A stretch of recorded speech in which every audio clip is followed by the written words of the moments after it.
Alright, so we're going to do this battery upgrade. Very straightforward. Basically, the older batteries, they have little studs right here. Threaded studs, and these little eye-rings would screw onto them with these screws.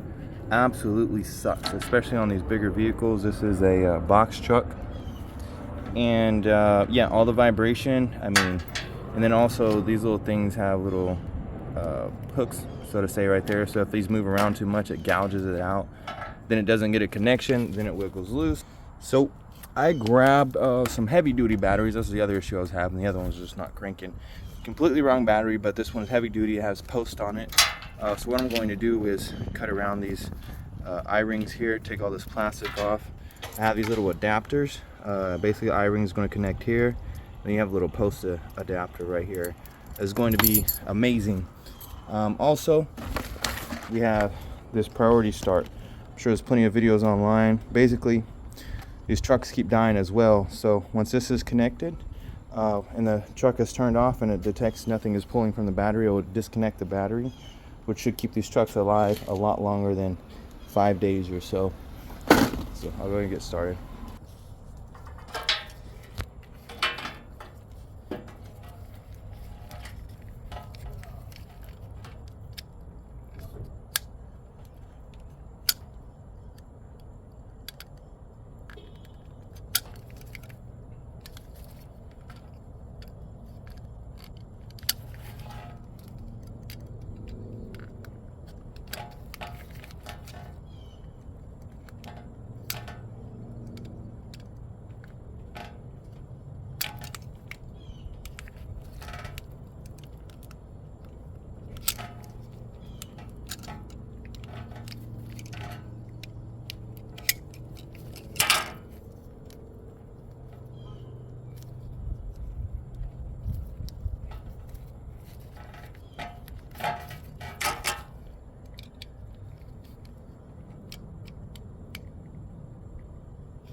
Just like that.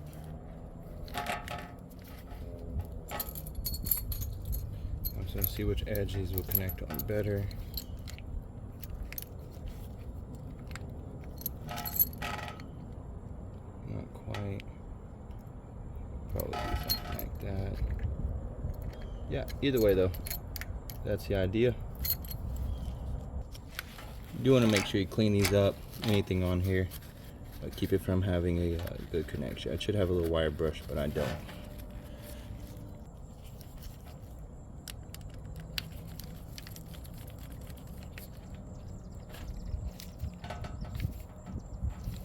So this has two different sides. Screw on this side, and then a hand screw on this side. I believe that's the right way to do it.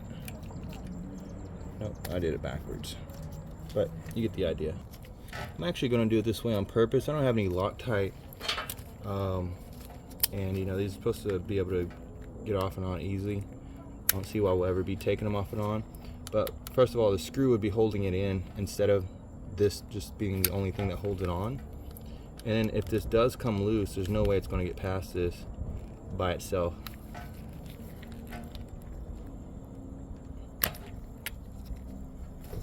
So I feel like it's extra secure this way.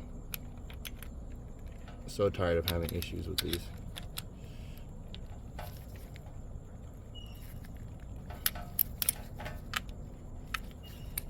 Now that's secure.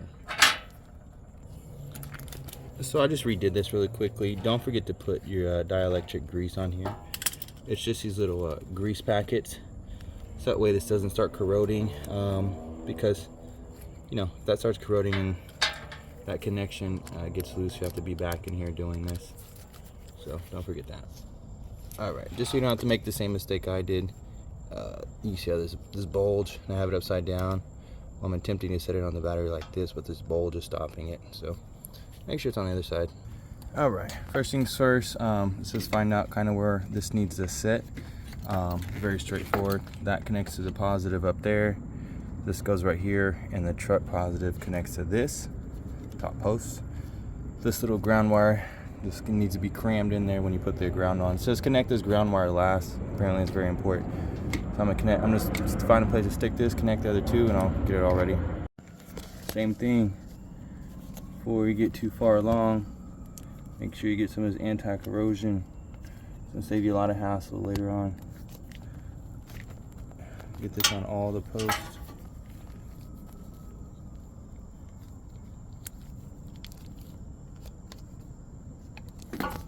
Even on this one.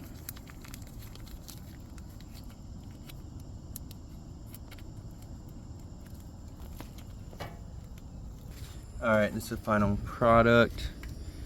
Negative connector on here. Just stuck that little negative thing in there. I put my little protector green thing down there. That's rubber band to the side. Positive from the truck on that. Going to this yellow thing already turned on. And